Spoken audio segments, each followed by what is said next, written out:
રાજકોટ ખાતે શ્રી સર્વોદય કેળવણી મંડળ સંચાલિત Shri L H. Patel arts and commerce college તથા શ્રી પી.ટી. માકડિયા કોલેજ ખાતે શૈક્ષણિક વર્ષ 2026-27માં પ્રવેશ મેળવનાર નવા વિદ્યાર્થીઓના સ્વાગત માટે વેલકમ ડે કાર્યક્રમ યોજાયો હતો। કાર્યક્રમમાં સંસ્થાના પ્રમુખ વિપુલભાઈ માકડિયા, ટ્રસ્ટીઓ લલિતભાઈ પટેલ, ચીમનભાઈ જાવિયા અને ગિરીશભાઈ દવે ઉપસ્થિત રહ્યા હતા। કોલેજના પ્રિન્સિપાલ ડોક્ટર એમ.કે. માયાવંશીએ વિદ્યાર્થીઓનું સ્વાગત કરી શિક્ષણ અને વ્યક્તિત્વ વિકાસ સહ શૈક્ષણિક પ્રવૃત્તિઓમાં સક્રિય ભાગ લેવા પ્રેરણા આપી હતી। કાર્યક્રમ દરમિયાન વિદ્યાર્થીઓએ રંગારંગ સાંસ્કૃતિક કાર્યક્રમ રજૂ કરી સૌનું મન મોહી લીધું હતું। સમગ્ર કાર્યક્રમ ઉત્સાહ અને ઉમંગ સાથે શૈક્ષણિક વાતાવરણમાં સફળતાપૂર્વક સંપન્ન થયો હતો।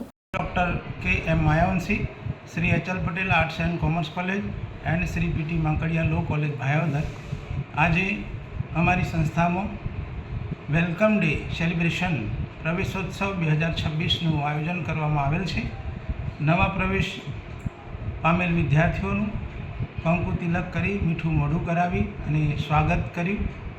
પૂરી કોલેજ પરિવાર એક સાથે રહી વિદ્યાર્થીઓનું સન્માન કર્યું, સ્વાગત કર્યું। નવા પ્રવેશ મેળવેલ વિદ્યાર્થીઓને કોલેજની વિવિધ પ્રવૃત્તિઓથી અવગત કર્યા અને સચોટ માર્ગદર્શન પૂરું પાડવામાં આવેલ હતું।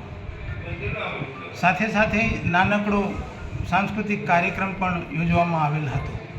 સર્વોદય કેળવણી મંડળના મેનેજિંગ ટ્રસ્ટી શ્રી વિપુલભાઈ માકડિયા સાહેબ, દાતા પરિવારના સભ્ય શ્રી બિપિનભાઈ પટેલ સાહેબ, દવે સાહેબ સૌ વિદ્યાર્થીઓને પ્રોત્સાહન આપવા માટે ઉપસ્થિત રહેલ હતા અને આશીર્વાદ પણ પાઠવ્યા। સમગ્ર કાર્યક્રમનું સંચાલન ડૉક્ટર નિલેશ વાંઝા સાહેબે કર્યું હતું અને સરસ વિદ્યાર્થીઓને માર્ગદર્શન પણ પૂરું પાડવામાં આવેલ હતું। કાર્યક્રમ સંપૂર્ણપણે એ સફળ રહ્યો અને વિદ્યાર્થીઓને ખૂબ મજા આવી। થેન્ક યુ, ધન્યવાદ। નીલમ ભોલુ રાઠોડ, દ્રષ્ટિકોણ ન્યૂઝ, ઉપલેટા, રાજકોટ।